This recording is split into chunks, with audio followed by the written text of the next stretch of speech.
Արտակարգ իրավիճակների նախարարությունը այսօրվանից ստուգումներ է սկսել հանրապետության գազալցակայաններում։ Վերջին ամսվա ընթացքում մեկը մյուսին հաջորդած 4 պայթյունների արդյունքում արդեն 3 մարդ զոհվել է, մի քանիսը վիրավորվել։ Ստուգումները իրականացնում է նախարարության գազասարքավորումների և վառելիքի օբյեկտների տեխնիկական անվտանգության փորձաքննության բաժնի պետ Ռուբեն Բադեյանը, ով մի քանի օր առաջ հայտարարել էր, թե պայթյուններից առաջ են եղել ստուգումներ, սակայն վթարի սպառնալիք առաջացնող որևէ խախտում չի հայտնաբերվել։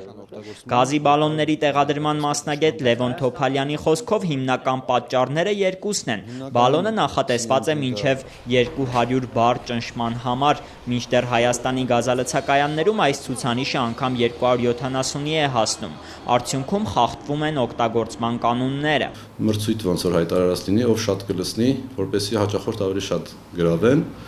ու շատ լցնելու դեպքում արդեն ժամկետը բալոնի օգտագործման ոչ թե 15 տարի է դառնում, այլ բավականին կրճատվում է, որովհետև բարձր ճնշման դեպքում բալոնները ճիշտ է ինքը մետաղից է, բայց ինչ-որ չափով ընդարձակվում, նորից նեղանում է։ Ու այդ ժամանակ աշխատանքը իր տարեկան դիրակտրվածքով կրճատվում է։ Փորձագետի խոսքով շղթայական պայթյունների մյուս պատճառն էլ բալոնների օգտագործման ժամկետն է։ Նրա խոսքով դրանք նախատեսված են 10-ից 15 տարվա համար, սակայն վաղեմության ժամկետը որևէ մեկը չի ստուգում։ Դա Հայաստանում պարտադիր չէ։ Հայաստանի Հանրապետությունում ինտենսիվ ձևով գազի տեղադրումը սկսվել է մոտավորապես 15 տարի առաջ։ 15 տարի առաջ, եթե սկսել ենք տեղադրելը, հիմնականում բալոնների շահագործման ժամկետը, երբ որ այն շահագործվում է իր գործարանային տված չափանիշներով,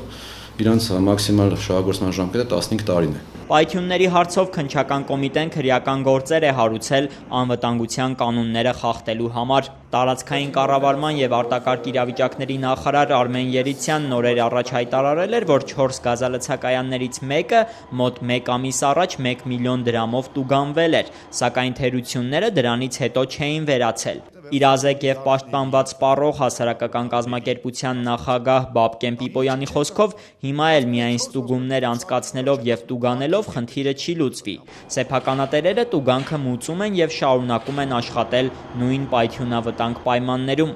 Ըստ Պիպոյանի պետք է նաև բալոնի անվտանգությունը հավաստող փաստաթղթեր պահանջել։ Առանց թղթի պահանջի որևէ մեքենա լիցքավորվեց, գազալիցքավորվեց, տեղում փակվելու է գործունեությունը կասեցվելու։ Մինչև համապատասխան վերապատրաստում եւ նաեւ մեծ վարչական պատասխանատվությունը, որ էս խախտումն անում է։ Պիպոյանի խոսքով պատասխանատվության պետք է ենթարկվեն նաեւ ոլորտը կարգավորող պաշտոնյաները։ Արտակարգ իրավիճակների նախարարության մակարդակով անպայման կան փոխնախարարներ, ովքեր ամբողջապես համակարգում են այս ուղղությունը։ Այս փոխնախարարների մակարդակով պետք է պատասխանատվություն գրեին։